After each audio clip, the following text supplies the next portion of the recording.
Hello friends, welcome to the Nagpur Academy of Scholars. Here we are going to learn about English. तो आज हम English पढ़ने जा रहे हैं। सबसे पहले हमें जानना चाहिए कि इंग्लिश क्या है ना। तो बेसिकली आप क्या जानते हैं इंग्लिश के बारे में? हम तो सिर्फ इतना ही कहेंगे English, what is English? English is a language. Okay, चलो बेसिकली क्या है English? English is a language. Okay, तो क्या बात है, इंग्लिश एक लैंग्वेज है, लेकिन सिर्फ लैंग्वेज होना काफ़ी है क्या? क्या वजह है फिर हमारे कोर्स में इतना इंपॉर्टेंट है, हमारे देश में इतना इंपॉर्टेंट है, सारी दुनिया में इसका इतना इंपॉर्टेंट है? कुछ तो वजह होगी जो इतना इंपॉर्टेंट है। ये तो एक लैंग्वेज है, लैंग्वेजेस तो बहुत सारी हैं। हमारे इंडिया में ऑफिशियल लैंग्वेजेस जो इस्तेमाल होती हैं वो 22 हैं, और अगर हम अपने इंडिया में डायलेक्ट्स और सब मिलाकर देखें जो बोली जाती हैं लैंग्वेजेस, वो तो 19,500 से भी ज़्यादा है। टोटल लैंग्वेजेस इससे ज़्यादा इंडिया में बोली जाती हैं, लेकिन हम सबसे ज़्यादा प्रायोरिटी इंग्लिश को क्यों देते हैं? क्यों? क्योंकि ये क्या है, ये वो चीज़ है जिसको एक्सेप्ट किया गया, it is accepted as lingua फ्रैंका।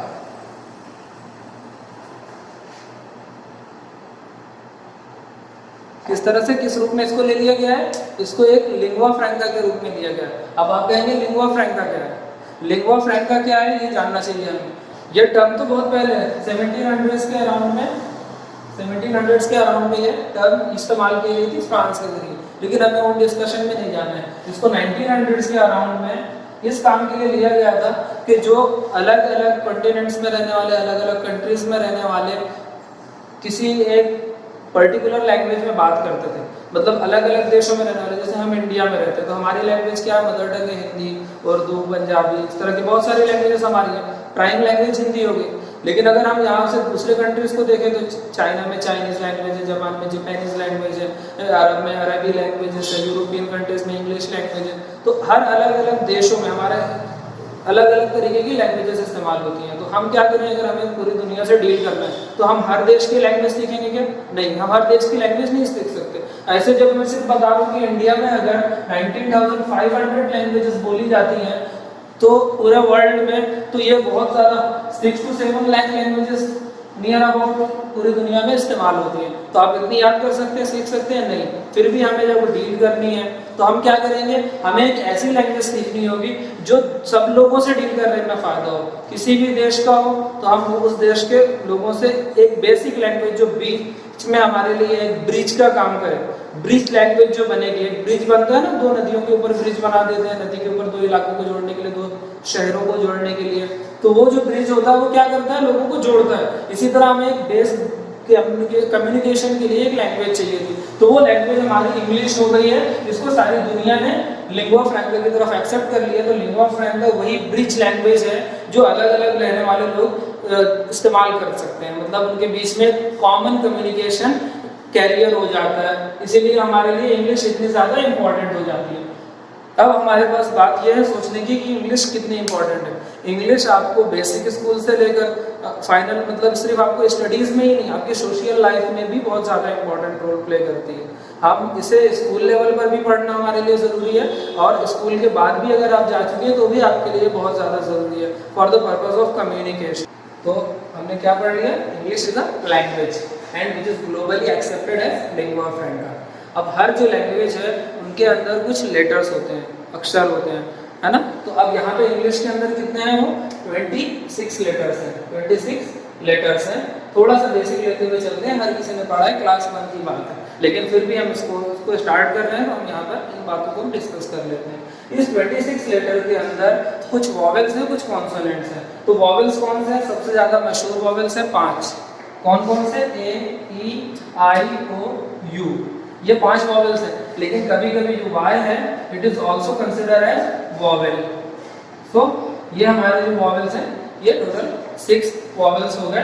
5 हमारे प्राइम वॉवेल्स हैं, वाई को भी हम वॉवेल्स के अंदर कंसिडर करते हैं क्योंकि ये साउंड करता है किसकी तरह? एक वॉवेल की तरह। अब अगर हम साउंड की बात करते हैं तो ये जो वॉवेल है ये अपने आप में मोनो साउंड नहीं है। ये ए लेटर है, ई लेटर है, आई, ओ, यू, वाई, ये जो लेटर है ना, एक लेटर होने के बाद भी इनके साउंड्स बहुत सारे होते हैं। Single word have different type of sound. जैसे कि हम कोई एग्जांपल ले लेते हैं, जैसे ये देख लेते हैं, देखिए ये क्या है, DUTY, हमारी ड्यूटी, हमारा कर्तव्य, हमारा काम, हमारी जॉब, ये हमारा एक वर्ड हो गया ड्यूटी। अब अगर हम इसी को यू को इस्तेमाल करते हैं, अगर दूसरी जगह पे इस्तेमाल, जैसे हमारा था बटन, देखिए यहाँ पे यू का साउंड देखिए, यहाँ पे यू सा आ रहा है ड्यूटी और यहाँ पे आ रहा है बटन। तो ये अलग अलग तरह का साउंड देते हैं। हम आने वाली क्लासेस में इनको डिस्कस करेंगे किस तरह से इनका फोनेटिक्स काम करता है। इसके बाद हम देखेंगे अगर कॉन्सोनेंट्स, तो कॉन्सोनेंट्स भी अलग अलग साउंड के होते हैं। कॉन्सोनेंट्स भी बहुत सारे अलग अलग साउंड के होते हैं। जैसे कि एग्जांपल ले लीजिए, जैसे हमारे आप कॉन्सोनेंट्स तो जानते हैं, इनके अलावा जो भी बचा वो कॉन्सोनेंट्स। अब कॉन्सोनेंट्स में अगर हम देखें, जैसे GYM क्या होता है, जिम, एक्सरसाइज करते हैं, बॉडी बनाते हैं, जिम। ये जो G है इसका साउंड कैसा आ रहा है, ज के जैसे जिम।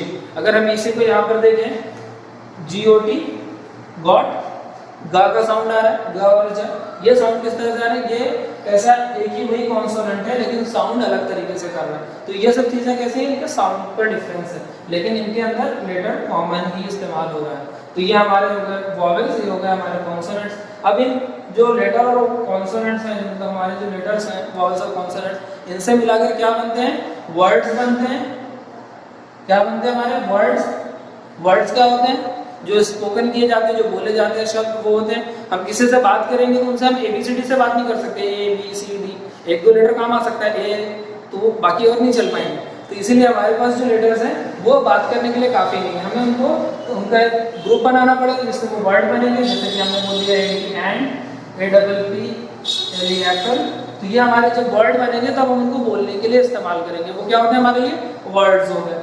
लेकिन हम वर्ड्स में भी सिर्फ बात नहीं कर सकते, हम इन वर्ड्स का इस्तेमाल करते हैं और उसके ज़रिए बात करते हैं। तो वो वर्ड्स को हम ग्रुपिंग करते हैं। जो हम वर्ड्स की ग्रुपिंग कर देते हैं और उससे कोई मीनिंगफुल बात सामने जाती है, उसी चीज़ को हम क्या कहेंगे, sentence. Okay, late start with sentence.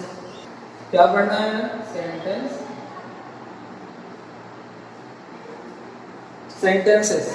ठीक है, हम अगर वही वर्ड्स का ग्रुप बनाएंगे तो वो क्या कहला देंगे, सेंटेंस कहलाए जाएंगे। ठीक है, तो हम इसको डिफाइन करेंगे, a group of word, a group of word in a particular order,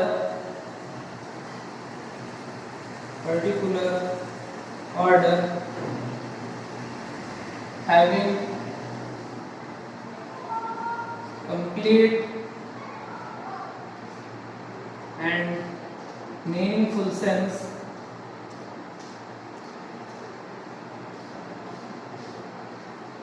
is called sentence.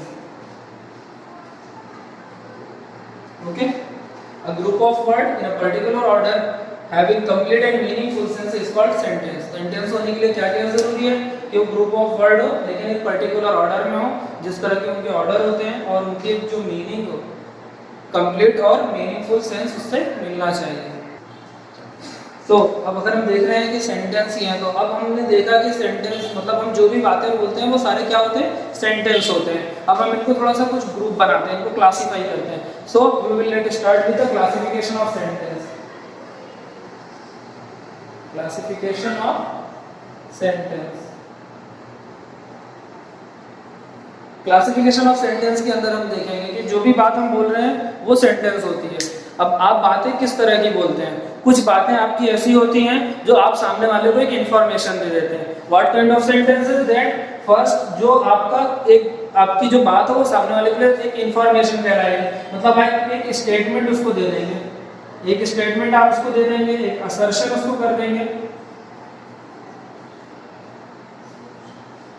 एक असर्शन, आपने एक बात बता दी, एक स्टेटमेंट आपने उनको दे दिया। ठीक है, अब दूसरा आपके पास कौन सा होगा, आप उनसे कोई सवाल करें, आप उनसे कोई सवाल करें जिसका वो जवाब दें। तो एक इस तरह से आप उनसे क्या करेंगे, पूछताछ करना, पूछना। इस तरह के सेंटेंस को क्या कहलाते हैं, इंटेरोगेटिव सेंटेंस कहलाते हैं।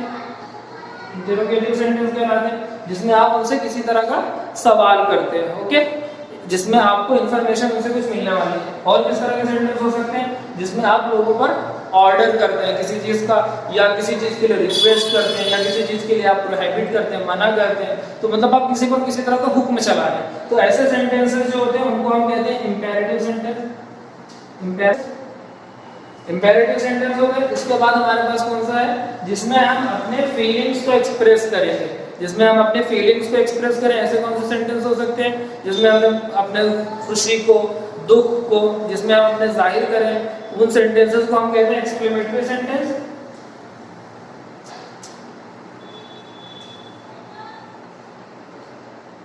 इसके बाद में कौन सा सेंटेंस होता है जिसमें हम किसी को दुआ या बददुआ देते हैं, ऐसी जो चीजें होती हैं इनको कहते हैं ऑप्टेटिव सेंटेंस।